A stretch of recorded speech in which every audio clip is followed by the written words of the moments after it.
I'm Simon Harris and welcome to a festive edition of the vlog. Today I'm here with founder and chairman of Pubmatic, Amar Goel. I think I've got that right. Yeah. And we're here today to talk about Pubmatic's success over the last 12 months, where the business is going in the future. He's a lot more interesting than I am. So without further ado, I'm going to pose my first question, which is a difficult one. It's forward facing. What are you guys going to be doing for the kind of next 12 months? Where's 2019 going to take Pubmatic? Sure.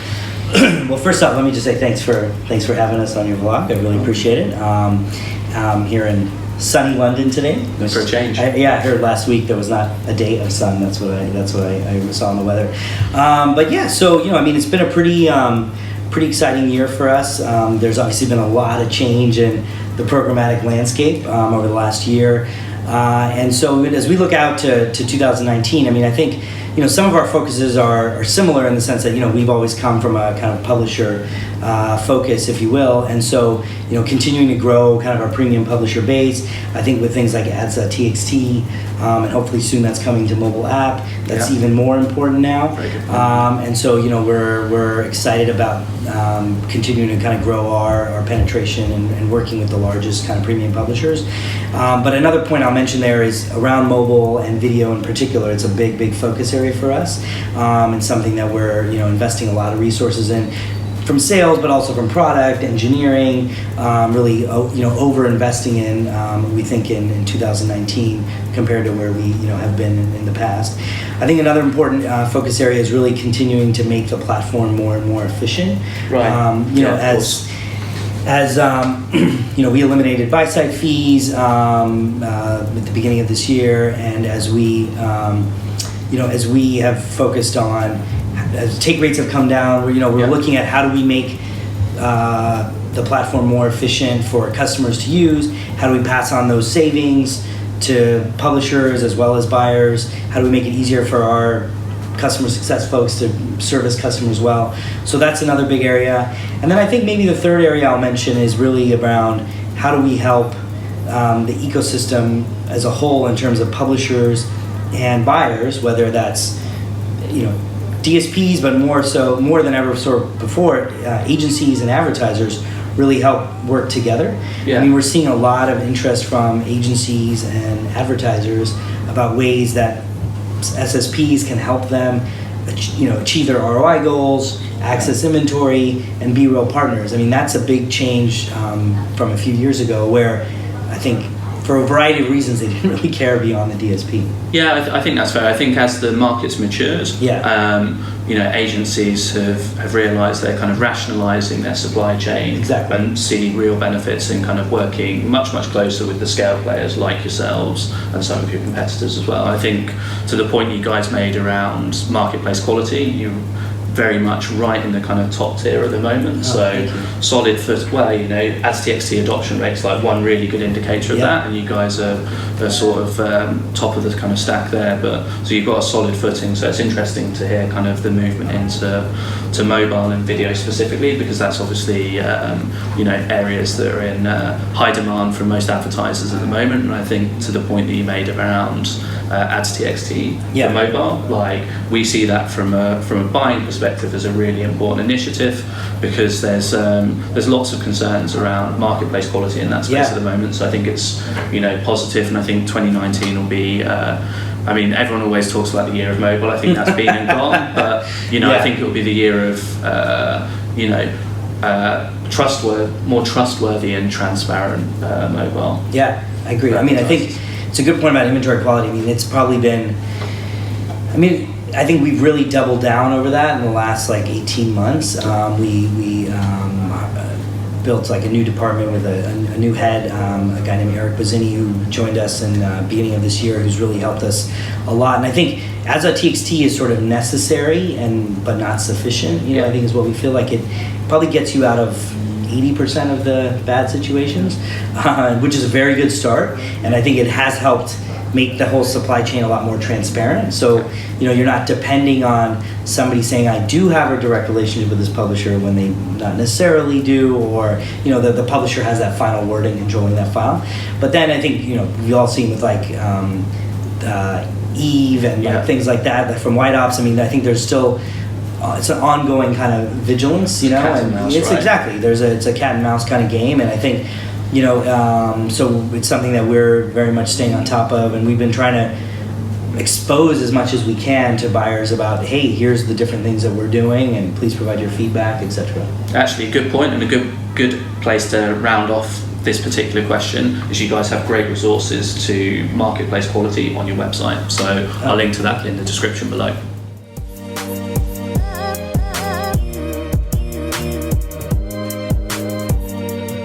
So there's been some talk in the kind of past 12 to 18 months around the kind of commoditization of exchanges and whether or not that will lead to consolidation on the supply side.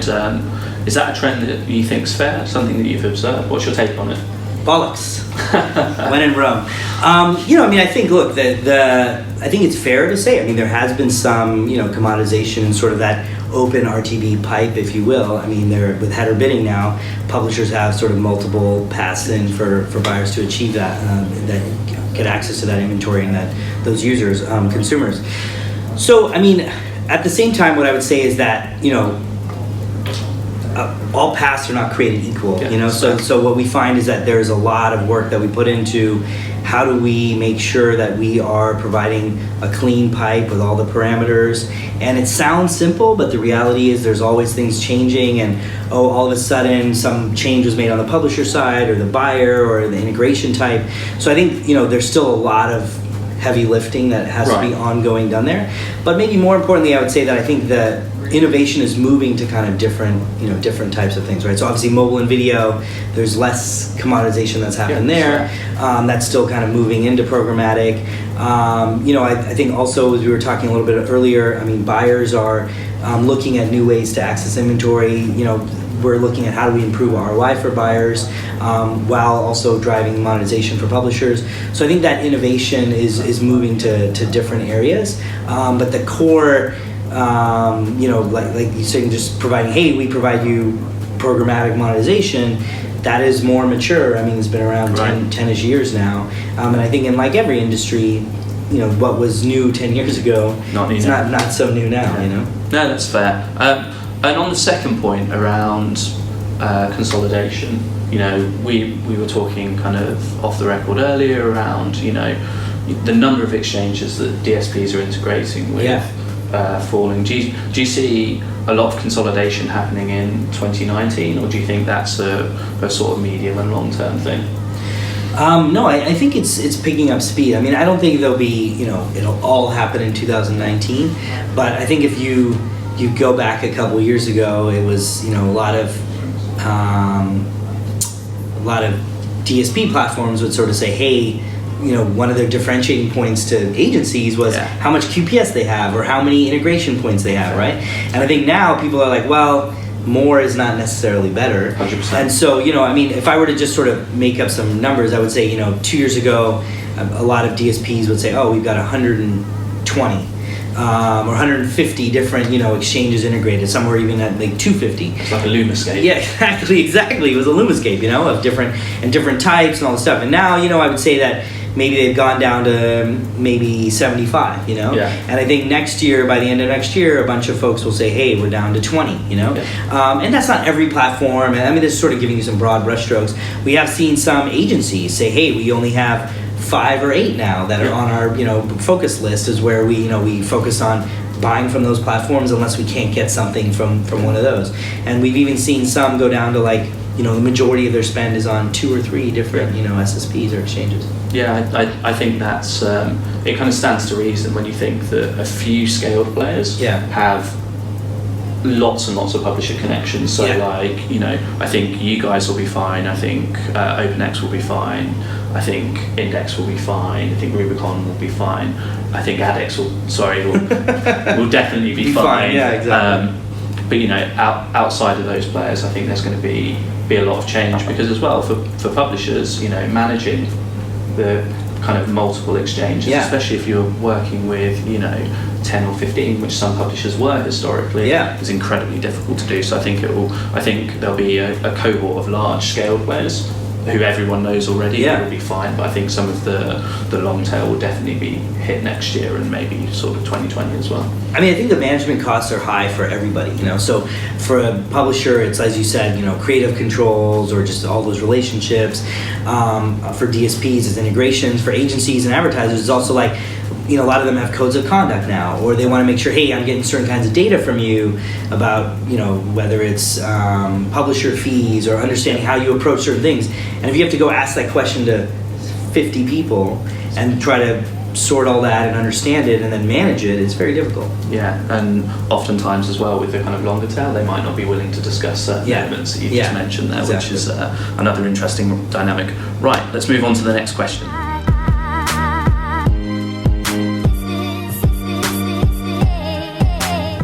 Okay, so there's been some talk recently about businesses that straddle the buy and the sell side, zeroing out supply side fees when buyers transact inventory through their SSP and DSP. What's your take on that? I think on the surface of things that sounds pretty good for buyers. One can easily see like one of the kind of Googles of the world maybe going down that route. It sounds good for buyers on the face of things. Is it a good thing or is it a bad thing for the ecosystem? I mean, I think it's a really important question. It's a really good question. And I think, you know, what we've seen, and certainly in just digital advertising, I think every time somebody controls every part of the ecosystem, generally the other participants end up worse off, you know? So if you look at, let's say, Google or Facebook not allowing third-party measurement in, and then lots of blips on measurement. Exactly, and then we found out, hey, there was this issue about how we were measuring this metric, and actually people weren't seeing your videos or whatever, right. You know. And then you let third-party measurement in, and then all of a sudden you get a much truer kind of view.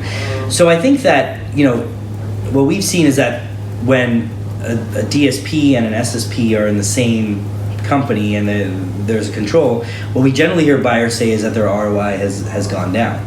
You know, we have run some tests with a party that, you know, owns both, where we say, hey, we'll not charge anything for the inventory, and the DSP doesn't spend more on that path that we're providing, you know. So what it sort of shows is that like that bias gets built into the product then to only spend on its own path. And I think that's not the best outcome for publishers, and it's not the best outcome for marketers. So I think the headline looks good about, hey, there's not this 10% fee, but the end result is ROI is going down, you know, and the party in the middle is probably capturing them. Yeah, and I think actually you raise a fair point. I think that's why supply path optimization specifically has to be buyer informed rather than, or there's be some degree of buyer participation in that SPO, because otherwise there's definitely the potential for kind of malfeasance and people just pointing the bidder at their own exchange for margin optimization their side, which is, you know, obviously a concern. Yeah, I think that's fair. It'll be interesting to see whether or not kind of this plays out next year. Yeah, absolutely, yeah. Okay, so as more high yield, high quality inventory, whether that's OTT, out of home or audio, moves into the programmatic ecosystem, do you feel that the charging model is going to kind of pivot away from a percentage of media to something like a SaaS or a CPM model? It's something that people have been talking about, you know, happening for the kind of last maybe 6 to 12 months. It doesn't seem to have changed that much. No, I think we really do believe that it should happen, and we actually have an offering called the Pubmatic Cloud, which we sort of think of as, in some ways you could say, like an AWS for programmatic infrastructure and capabilities that we launched about 18 months ago. And so a big part of that pitch has been that we think, especially as you move into more programmatic direct kind of PMPs, right, PG, all that kind of stuff, that paying a percentage of media is just too much, you know, too much fees for what the functionality that publishers are getting. And so we think that should be on a CPM model or a SaaS kind of model. We've probably signed 25 publishers around the world to that kind of a model. So like Otava Media in the Nordics, or Adapt TV, another publisher that we work with on that way. So I mean, I think we're seeing this grow, but I would say that it's gone a little bit more slowly than we thought it would. I think publishers also feel, they're also concerned about the financial commitment that a SaaS kind of payment. It's harder to forecast. Yeah, exactly. And so it comes out of a different budget. It's not just like a rev share, which is that, hey, if you perform, you get paid. So I mean, I think that there are some challenges in that, but I mean, we really think that if a publisher looks at, hey, I used to deliver this IO, I paid a 3-cent CPM, and then now on this kind of PMP deal, I'm paying, it's a $5 CPM, and I'm paying 15% or 10%. Yeah. That's just much higher, and so we think, it should be really an advanced ad serving type fee. Yeah, I think you're right, especially in the context of programmatic direct or programmatic guaranteed, whatever you want to call it, where actually there's not really an auction that you have to host. Exactly. Yeah. So I mean, we still have to do a bunch of the processing, but I 100% agree, and I think it's important that it happens on the DSP side as well. I think that we both need to work together to make the cost of those transactions more manageable for both the buyers and the sellers. Yeah, I think 100%. I agree with you. It's rarely raised actually. That's such a good point that if we move to a SaaS or a CPM model on the sell side, the same thing has to happen within buying platforms as well, because otherwise, the take is overall is still way too high. It needs to be, I would argue, a CPM fee within a platform on the buy side, and probably something similar on the sell side as well. Yeah, I mean, we hear agencies say it a lot, which is that, hey, when I move this IO over to programmatic, my client is asking me like, well, what did I get for that? It went from the fees went from whatever, 5 cents to 10%. What did I get for that? And even if it's a 5% fee, it's just a much higher fee. And so, and there's some benefits of doing it. Benefits, global frequency caps. Exactly, and reporting and all that. And so there's probably some value there, but I think people want to maybe not what we're paying at the moment. Yeah, I'd agree with exactly. you. I'd agree with you. Very good points. Okay, guys, that's it from me for now. I just want to say a massive thank you. Thank you. Really thank you very much for your time. Thanks for your time. Super busy time of year for everyone. So, for the chairman of a business like Pubmatic to take some time out to kind of talk is really appreciated. I look forward to seeing you guys in the new year, and really going to look forward to seeing what 2019 brings the kind of programmatic ecosystem as a whole. So, thank you very much, and I'll see you guys soon. Thanks a lot.